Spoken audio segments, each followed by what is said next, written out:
Welcome to this live training on overcoming people pleasing. Very, very potent and powerful topic that I know a lot of you are interested in and curious about, because it's something that affects all of us, doesn't it? And we notice it when we want to expand, when we want to do something that's more aligned with our authenticity. We want to step into a higher expression of ourselves. When we want to have more love, more freedom, more joy, and we want to take action to do these things, what often comes up in our face is the worries and the fears that we have around what other people are going to think about that. Will that person still like me? Will they still love me? What if I offend them? You know, these are things that come up. So you may have caught the last live training that I did in this Follow Your Calling group, and it was about the perfect light worker mindset.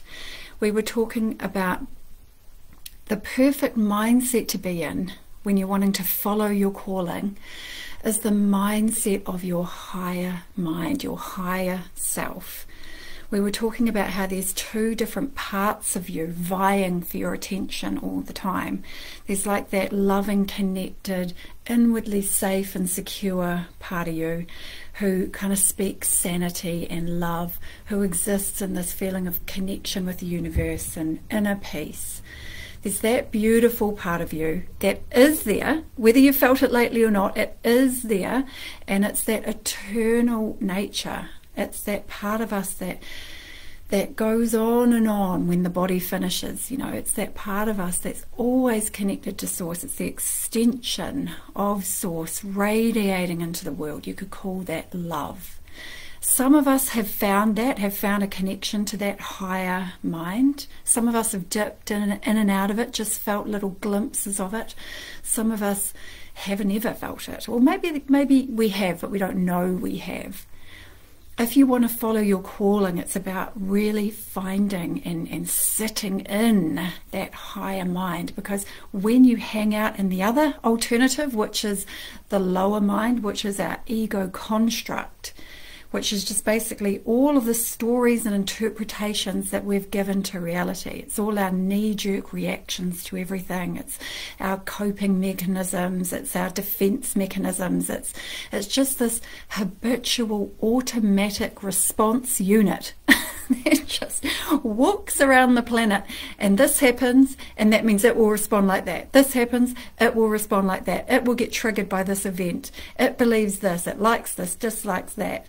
You know, it's this amalgamation of all these different stories, and that part of us will just pull us into an automatic response every time. And that part of us, that ego lower mind, is not where our calling comes from. Our calling is radiating through the universe, through the rays of love into our heart, and wanting to be expanded and expressed into the world. But what happens is the lower self comes up and puts a shield up to that and says, oh no, but I can't do that because of this. Yeah, but who am I to do that? Yeah, but what if this happens?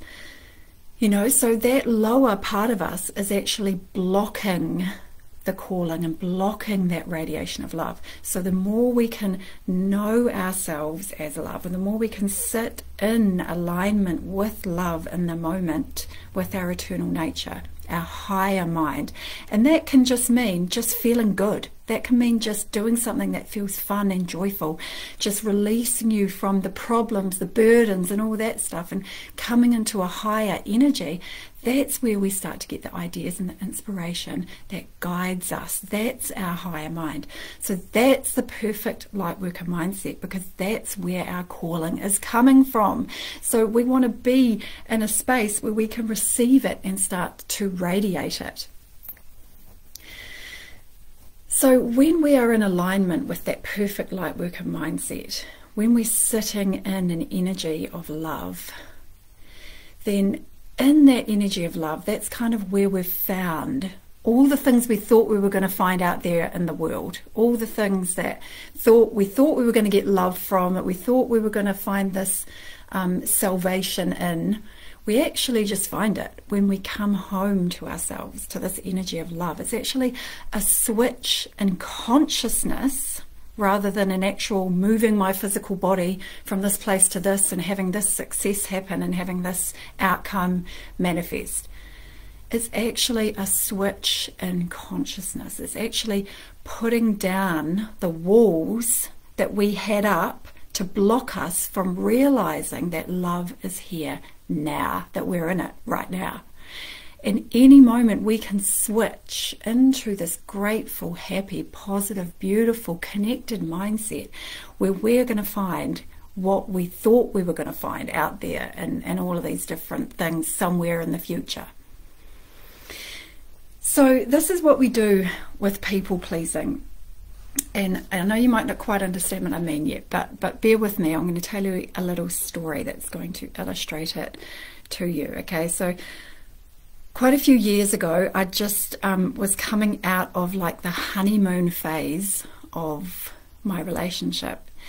And, you know, in the beginning, you know what it's like usually in the beginning of relationships when you're really in love and that other person gives you so much attention and so much caring and so much love and attention, you know, and focus. They see you, they look at you, they want to be with you, you know, you get all this attention and love and caring from them in the beginning, and then it starts to kind of, you know, all becomes normalized, your relationship, and then that kind of quality of attention and love kind of fades and dissipates. So this is where I was at in this relationship, and I was like, oh my God, I am really missing all the attention that this person used to give me. I'm really missing the love that I used to get in this relationship.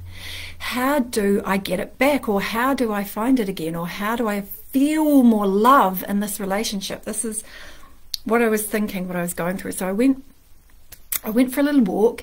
I sat in a place in nature, and I sat down and I meditated, and I called upon Jesus, and I said, Jesus, how do I feel more love within this relationship? And he said to me, you trying to get love from this one person is like trying to extract all the love that you need from one little candle flame when you could have the whole sun and the whole universe of suns and the universe beyond universe beyond universe of all the suns and all the sources of light that there possibly is, that there possibly exists. You're trying to get that from one little flame. And this is what we do with people pleasing. We, instead of being aligned and connected with the source of love which is within us, because what we are is love, and when we pull down the walls that have held us from knowing that, which is all of our cloudy ego bullcrap, right? When we let down those walls for a moment, come into a peaceful connected energy, we remember, I am love. I am love, and love is everywhere. Like, I don't need to suck it out of that person, you know, like that. When we're in the lower mind, we think we need to get these things from out there. We think we need to get love, extract love. We become attached is what I meant to say, to these little flames, but they're just little trinkets, like little scraps, when we could come into alignment and have the whole universe of love right there open for us to experience.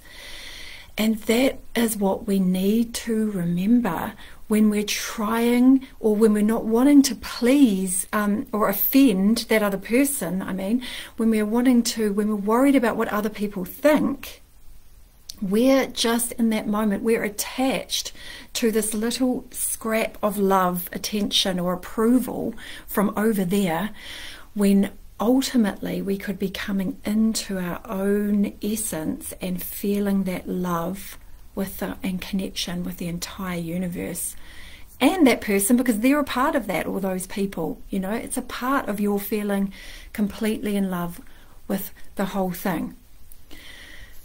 So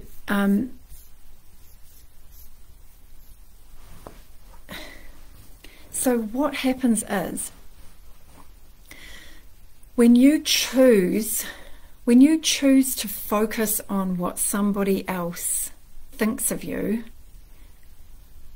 instead of getting really connected and just following your inspiration when you're feeling connected, then what's happening there is when you're choosing to worry about what others think of you, you're falling off your alignment with all of it. You know, you're falling off it. You're falling away from your connection with love, truly the true love, because you're trying to get a little scrap of love from over there. And this is the thing that we need to remember when we are having, you know, this conflict within ourselves about, oh my God, what will they think of me? What will I offend them by doing that? We've got to remember that coming into alignment with our true source and feeling that love and then operating from that energy is the ticket. Because if you think about it, if I'm feeling really connected and I'm so feeling my eternal nature, I feel really resilient, really joyful, really grateful, really loving, super connected, really happy, radiating this inspiration through me. I just want to help, just want to share the fullness that I'm feeling within me. If you imagine that version of me, right? And then this other version over here that is cutting off the fullness of all of it and kind of putting a shield up to all that, and just has this one little focal point that I just want to get attention from that one person or love from that one person. I don't want to mess up that one relationship. That relationship is way more important to me than all of it. So I'm going to cut off all of it and just focus on that only. If you imagine those two versions of me or you, which one is more potent, powerful, useful for the highest good of all, for the universe? Obviously it's the one that's connected, isn't it? It's the one that's feeling totally full, connected and radiant, and is able to share that. If in that energy we are more potent, powerful, helpful for the universe, we are also more potent, powerful and helpful for that person that we were worried about offending or losing their source of love. So we've got to get it straight in our heads that focusing on just getting that love is not helpful for us, for them, or for the higher good of the whole thing. And when we can really clearly see that, then it becomes just kind of ridiculous to keep on doing that. And we have to start challenging that program when it starts to become active within us, and just keep coming back to our center, to inner peace, to connection with our spirituality, with our eternal nature, with love in this moment, with gratitude, with the present moment bliss, coming back to that and allowing that energy to inspire us rather than that fear to, you know, control us.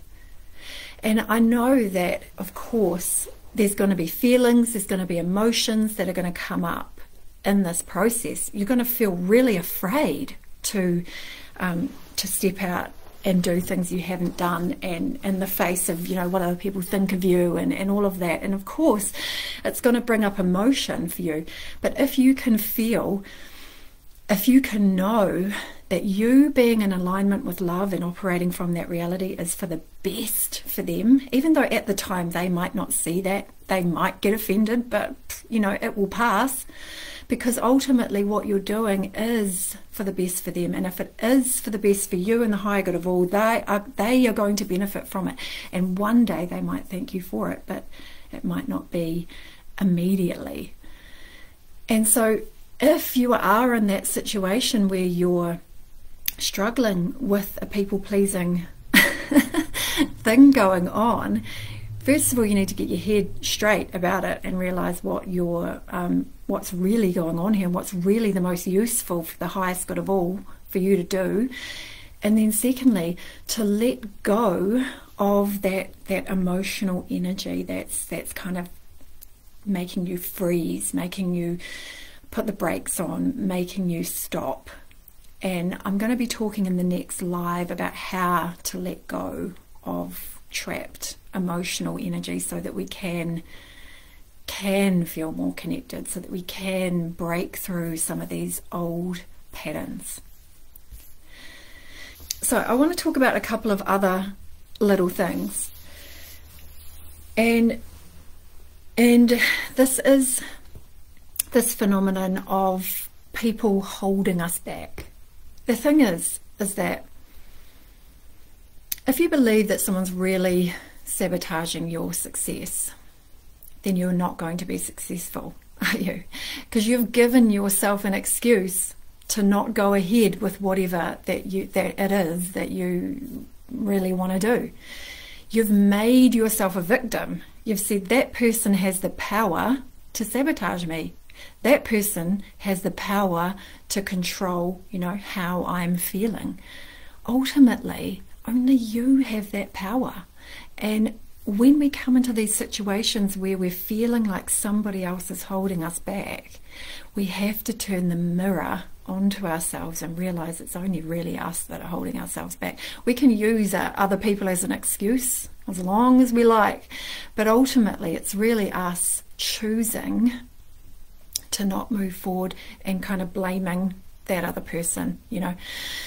Like, there's a saying that some of you might have heard me say in the past about this, which helps clear up this whole thing of relationships and what they're mirroring to you. So basically, if you're in a relationship with somebody and you feel like that person is causing you suffering, it's their fault, right? What you can say to yourself is, the way that that person makes me feel is how I really feel about myself. And this way you're turning the mirror back on to yourself. The way that that person makes me feel is how I actually feel about myself. And oh, I know that kind of burns a wee bit, doesn't it? It kind of burns. But you have to take ownership for it. Your feelings are your feelings. If the relationship with that person is triggering something in you, whatever it's triggering in you is yours.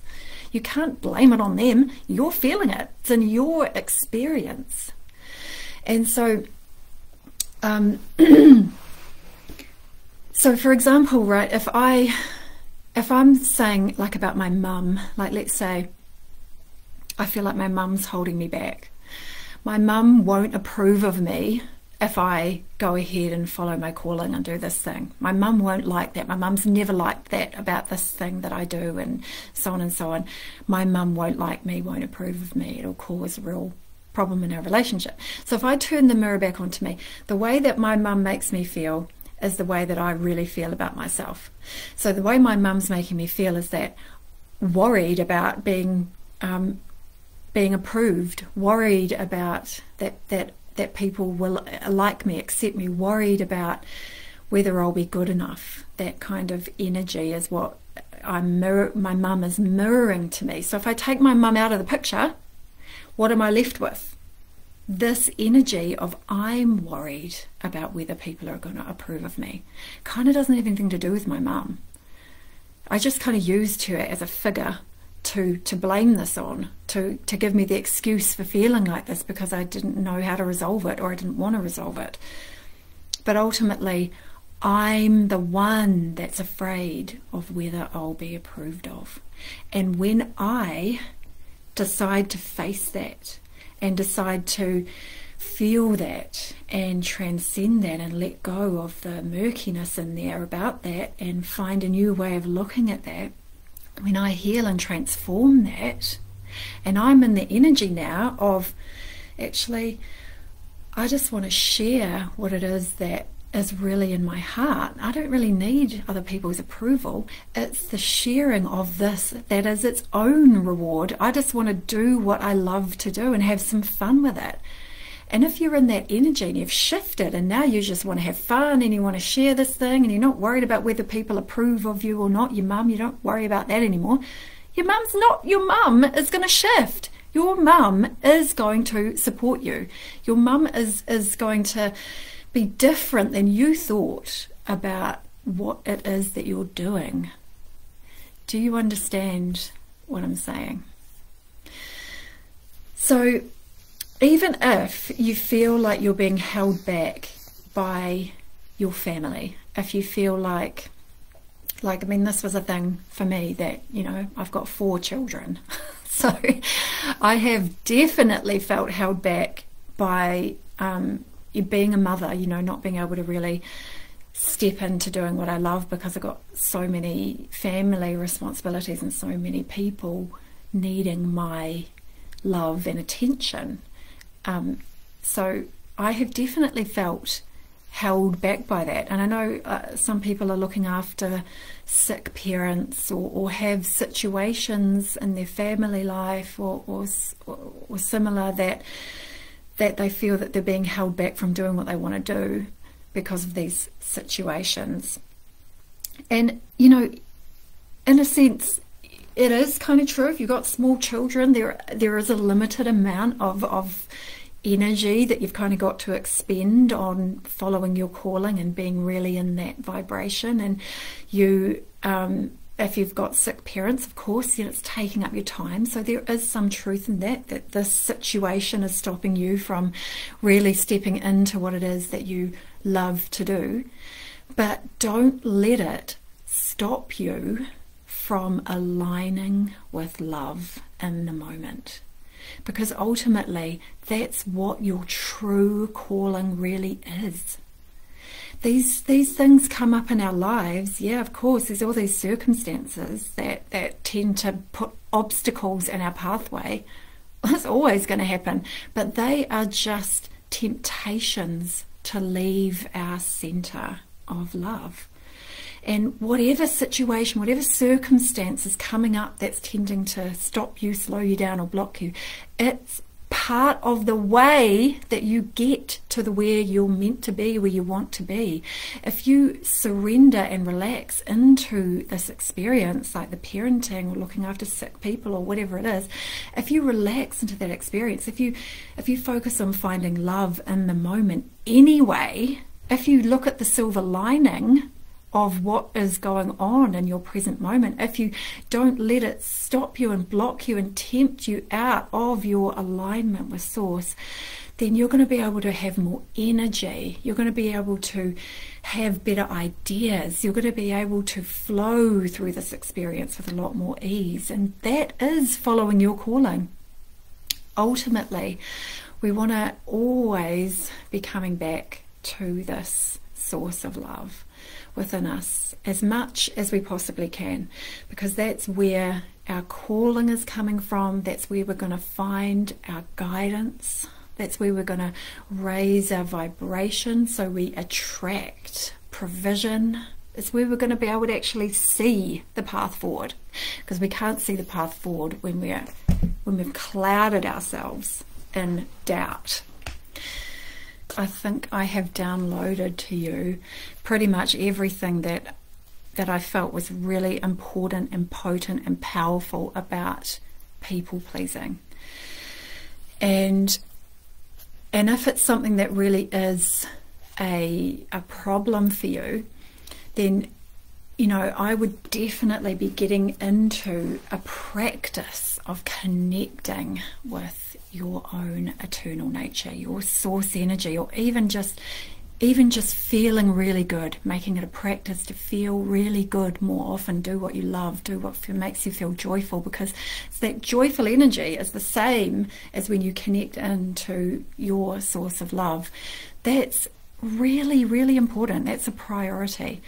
And come along to my next live, because I'm going to be talking about how to release trapped, blocked, yucky emotion that seems to be causing us to get stuck in the dramas and the sabotage and the doubts and the fears. How do we move through that? And we'll see you next time. Lots of love.